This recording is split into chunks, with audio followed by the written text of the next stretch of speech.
خان صاحب، جناب مظہر عباس صاحب، ڈاکٹر شیخ صاحب، جناب اکرم قائم خانی صاحب، اور سامنے اتنے بڑے بڑے اسکالرز بیٹھے ہیں، انٹلیکچوئلز ہیں، جرنلسٹ ہیں، نام لوں گا تو بہت وقت لگے گا۔ یہ مجھے انہوں نے صدر بنا دیا مجھ سے پوچھے بغیر۔ میں اصل میں آرٹس کونسل میں کسی تقریب کا نہ مہمان خصوصی بنتا ہوں نہ صدر بنتا ہوں۔ اس کی وجہ یہ ہے کہ یہ روایت میں نے آنے کے بعد ختم کی، بالکل ایسی ہے کہ آپ اپنے گھر کسی کو بلائیں اور وہاں مہمان خصوصی ہو جائیں اور میزبانوں کو بولیں کہ اپنا کھانا بھی ساتھ لیتے آنا اور کرسی بھی ساتھ لیتے آنا۔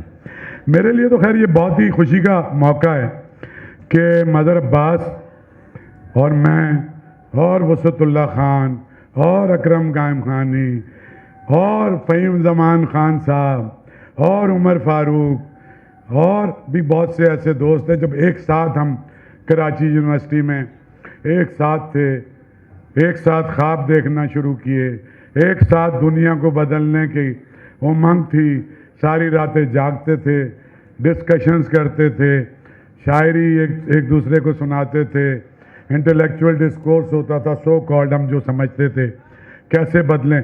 ضیاء الحق کے مارشل لا کے بعد کا دور تھا اور بہت چاج صورتحال تھی، اس بیچ میں تھے۔ تو میں وسعت اور مظہر کا تو یہ ہے کہ ایک ہمارا ایک ایسا ٹرائیو تھا کہ جس میں تقریباً بیشتر وقت 16-18 گھنٹے ہمارے ساتھ گزرتے تھے اور ہم ساتھ ہی ہوتے تھے۔ پھر 88 کا جو بے نظیر بھٹو، محترمہ بے نظیر بھٹو شہید جب تشریف لائیں تو پھر مظہر عباس نے کہا کہ چلتے ہیں، تو میں اور مظہر اور وسعت اللہ پورے پاکستان کے ٹور پہ گئے اور اظہر ربانی صاحب کو پتہ ہے، انہوں نے ہمیں وہاں روٹیاں بھی کھلائیں اور ناشتے بھی کرائے ہوئے ہیں، اور ہم آبزرویشن کے لیے یہ گئے تھے کہ اتنی تاریخ دور کے بعد اور 11 سال کے بعد لوگوں کی سینٹیمنٹ کیا ہے، اس پہ میں اب بات نہیں کروں گا کیونکہ پالیٹکس سے میرا کوئی تعلق نہیں ہے، میں پیور کلچر کا آدمی ہوں، سب سن لیں۔ تو ہم نے دیکھا ہے کہ انقلابی صورتحال ہم نے دیکھی، اس پہ مظہر اور وسعت بات کریں گے۔ ایک چیز جو ہم بات کر سکتے ہیں کہ مظہر عباس، ابھی وہ میں نے دیکھا آسمہ شیرازی نے بھی ایک ویڈیو ہے، سہیل وڑائی صاحب بہت بڑے آدمی ہیں، وہ گفتگو کریں گے۔ وسعت اللہ خان سے مجھے امید ہے کہ وہ ضرور کچھ نہ کچھ مظہر عباس کی سرجری بھی کرنے کی کوشش کرے گا جو میں نہیں کر سکتا۔ میرا یار ہے وہ، ہم ساری زندگی ساتھ رہے۔ رضا ربانی اپنا رضا ہارون صاحب آپ کو سنانے کا ایک قصہ ہے، خاص طور پہ آپ جس پارٹی میں تھے اور جو صورتحال تھی 1989 میں اس کی شادی تھی، نہیں میں 1989 کے ستمبر میں میری شادی ہو گئی اور 1990 کے اوائل میں اس کی شادی تھی۔ ان کے بھائی جنرل اطہر عباس بھی یہاں ہیں، اظہر عباس بھی ہیں، تو سیما بھی یہاں ہیں جن کی ہم نے ڈھولکیاں بجائی ہیں، اور عذرا بھی یہاں ہیں ڈسلوا میں۔ تو اس کی شادی تھی گلشن اقبال میں۔ ہم دوستوں میں میرے پاس ہی ایک گاڑی ہوتی تھی، تو یہ طے تھا کہ جس کی بھی شادی ہوگی دلہن اسی گاڑی میں جائے گی۔ میں نے بہت سستا سا ہوٹل تھا، 3 دن کے لیے پی سی بک کرایا مظہر عباس اور اس کی دلہن کے لیے۔ پہلے ہم وہاں سے نکلے، پھر گھر گئے، چنو سارا کچھ کیا۔ رات کو 1-2 بجے میں اسے ہوٹل چھوڑنے جا رہا ہوں اور میری بیوی ساتھ ہے، بالکل 9 بجے آتا دلہن۔ رہ رہا ہوں میں نارتھ آباد این بلاک میں رہتا ہوں۔ پی سی چھوڑ کے جب رات کو 2 بجے میں واپس آ رہا تھا اپنی بیگم کے ساتھ، تو آگ اور خون کا سمندر تھا اس شہر میں۔ اس روز کوئی کئی 100 گاڑیاں جلی، 40 لوگ قتل ہوئے، کیونکہ آپ کی پارٹی نے ہڑتال اناؤنس کر دی تھی باوجود، شاید مظہر کی شادی کے ہی احتجاج میں کر دی گئی ہوگی۔ تو گولیاں چل رہی تھی چاروں طرف سے، ایگزیجریٹ نہیں کر رہا، اور بغیر دیکھے اپنا سر اس کے اندر دیکھے، وہ جو ڈیش بورڈ ہوتا ہے، ہم کیسے گھر تک پہنچے ہیں اور کیا کچھ میری بیوی نے چیخوں کے درمیان مجھے سلوات سنائی ہیں۔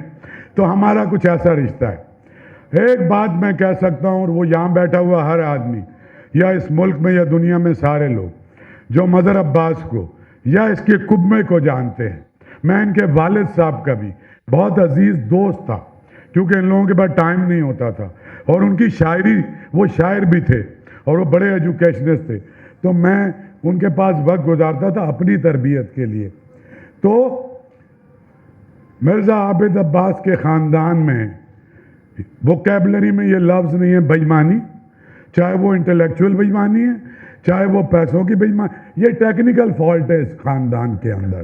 باقی یہ جو لکھیں، ہاں سر یہ ٹھیک نہیں ہو سکتا، کوئی بھی کوشش کر لیں، چاہے لفافے میں گولیاں ڈال کے مشرف صاحب کے ٹائم میں مظہر عباس کو آپ بھیج دیں، چاہے کچھ اور کر لیں، یہ ایک پرابلم ہے۔ کوشش بھی کر لی جائے تو یہ ٹھیک نہیں ہو سکتا۔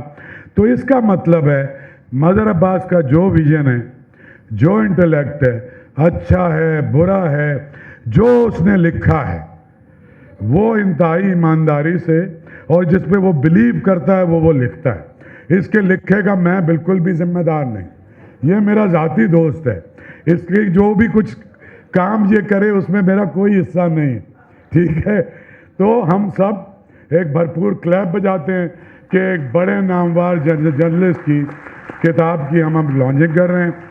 آرٹس کاؤنسل کی ہسٹری یا جو ابھی ہو رہا ہے اس کے اندر میں سمجھتا ہوں، ہم نے سہیل وڑائی صاحب کی بک لانچ بھی یہاں کی، ہم نے آسما کی بھی کی، تو ایک بہت اہم دن ہے اور اس موقع کے اوپر، اور میں آپ سب کا شکریہ ادا کرتا ہوں، آپ سب کا بھی اور آپ سب کا بھی جو مظہر کے میرے ہم سب کی محبت میں یہاں تشریف لائیں۔